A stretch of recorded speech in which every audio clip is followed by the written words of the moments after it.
Beberapa bulan yang lalu, Bosman sudah mengatakan bahwa perang melawan globalis ini masih panjang, masih lama dan memerlukan daya tahan atau endurance yang panjang. Menghemat tenaga, menghemat amunisi, dan cerdik merupakan langkah yang dibutuhkan. Bukan pinter loh ya, cerdik. Pinter itu bisa hafalan di sekolah, itu pinter. Mengikuti ilmu yang diberikan oleh guru, oleh dosen di kampus, itu pinter. Kita sekarang juga pejabatnya orang pinter semua. Saking pinternya cetak uang dibilang inflasi. Ngutang asing itu benar, bergantung dolar itu benar. Lalu kerjasama dengan negara komunis yang penuh tipu daya dibilang benar. Dan bergantung pada investasi asing itu benar. Dan genre berpikir begitu saat ini berkuasa mutlak mengatur negeri ini. Jadi yang di atas tinggal gampang, cuman bagi sembako sama kunjungan-kunjungan. Itu pinter pejabatnya namanya. Pinter minteri atasan, sama pinter bodohi rakyatnya. Sementara yang dimaksud cerdik di sini adalah street smart, orang yang memakan pengalaman hidup yang keras, makan jalanan, terantuk-antuk hidupnya, namun mantulnya lebih tinggi dari jatuhnya. Di atas orang cerdik ada lagi, orang bejo atau orang beruntung. Nah, lebih enak lagi gabungan keduanya sebagai pemimpin. Sudah bejo, cerdik lagi, itu baru pantas jadi pemimpin yang mengatur perang melawan globalis cabal. Oh iya,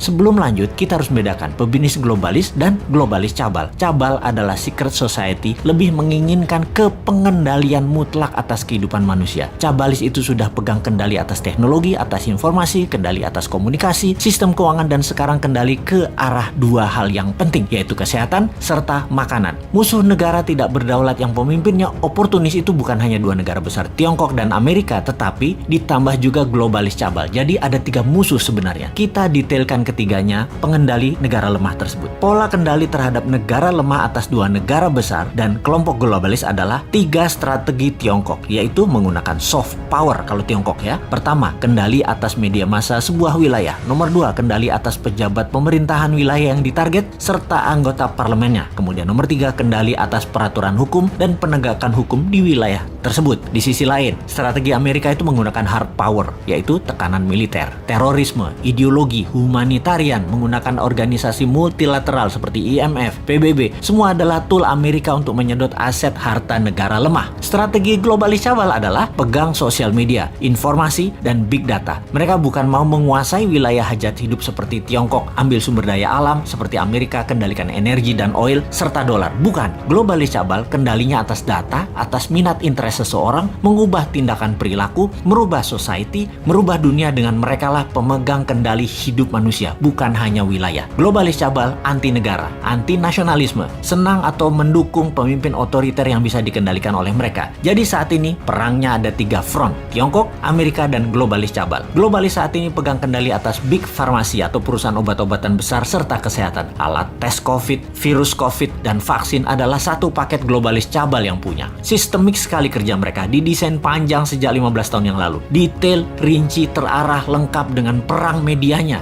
desain ketakutannya, dan alat yang disebut COVID atau virus yang sedikit lebih mematikan dibandingkan flu itu. Bahkan vaksin buat para petinggi big farmasi atau elit globalis cabal beda dengan yang dikasih ke masyarakat. Pastinya yang di masyarakat itu mengandung merkuri. Ini kata data intelijen pertahanan internasional loh ya, mudah-mudahan data ini salah. Vaksin globalis paling nggak suka dengan imunoterapi atau imunodulator, peningkatan imunitas yang dipakai untuk melawan mereka. Karena tidak bisa didata, tidak bersertifikat. Mereka globalis cabal yang perlu bukan hanya vaksinnya laku, PCR antigennya laku, sebaran virusnya cepat dan meluas, tapi data itu tidak kalah penting bagi mereka. Globalis menyarankan pakai masker dan lockdown di banyak wilayah sesuai dengan saran versi globalis. Semua sudah dibuat protokolnya sehingga efeknya perangnya panjang. Ada yang improvisasi misalnya pakai imunoterapi lokal, lockdown ringan bergantian, ekonomi jalan biasa, pakai data center satelit sendiri, komunikasi pakai tool negara tersebut sendiri, sosial media punya sendiri, negara tersebut nggak akan rubuh,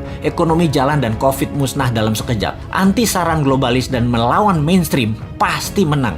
Itulah kenapa di tahun 2019 pertama-tama video Bosman muncul, kita mengingatkan perang yang akan terjadi di tahun 2020 dan tahun 2021 dengan akhir kalimat bertanya, sudah siapkah Indonesia? Untuk apa? Untuk punya Google sendiri, punya Facebook sendiri, punya satelit komunikasi sendiri, punya data center sendiri, punya Twitter sendiri, punya TikTok sendiri, punya begituan deh. Ini kira-kira maksudnya. Hanya di tahun 2019 awal tersebut kita menginformasikannya pelan-pelan, muter-muter bersama Sanepo, gaya bahasa pengandaian dan indirect language.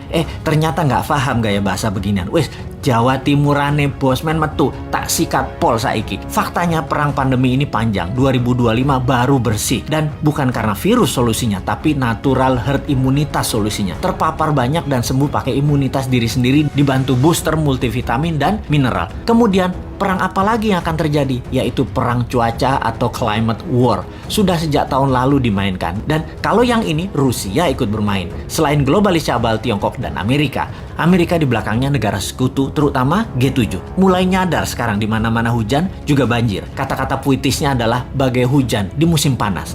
Jadi kenyataan benar karena ya direkayasa cuacanya. Masihkah tidak sadar juga setelah pandemi, maka kesengsaraan lain akan terjadi, yaitu kelangkaan pangan. Sudah siapkah kita? Atau seperti 2 tahun ini, walau sudah diingatkan tetap aja menjalankan semua seakan-akan seperti anak SD gambar pemandangan 2 gunung, matahari, dan sawah. Wapokmu kapan?